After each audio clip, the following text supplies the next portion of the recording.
Schools in America are beginning to experiment with AI teaching. And while they will pitch this as an easier way of individualizing everybody's education, it is absolutely something that we as society need to be skeptical of. Because while AI can be used to individualize, it can also be used to manipulate. And that was the inspiration behind my novel, In the Algorithm We Trust, including its usage in school. And here's a sneak peek of what that looks like.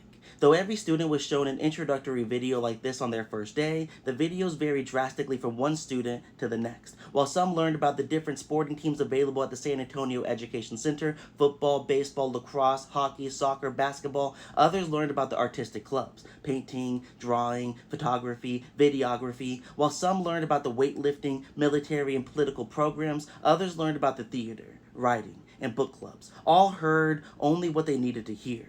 That was why every student was provided their own pod, to ensure the youth of America received only the lessons that applied to them, their interests, their personal journeys, and their projected futures. In this new America, the school lessons molded themselves around the student, instead of the child needing to squeeze themselves inside of a predetermined mold meant to somehow fit all of America's youth, creating an army of eventual adults incapable of ever fulfilling their truest potential, an army of miserable people with no purpose and no use, an army full of squares trying to find their place in a circular world, a collection of jacks and no masters. No longer were the youthful minds of this great nation wasted on standardized testing and uniform education. Finally, the obvious was acknowledged. Every brain was different. Every child had their own desires. Every path of life demanded specific tools not previously provided nor sharpened. But of course, there was still some basic knowledge so integral to the young mind that every student still learned those same lessons, despite the life they were destined to lead. For the algorithm had run the simulations and determined there was simply no way a mind could properly be shaped without its information.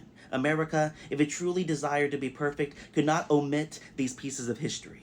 There was no way the child could truly understand the beauty of the world without this knowledge. It would be like trying to build a mansion without a foundation, like living without oxygen, like loving without the algorithm.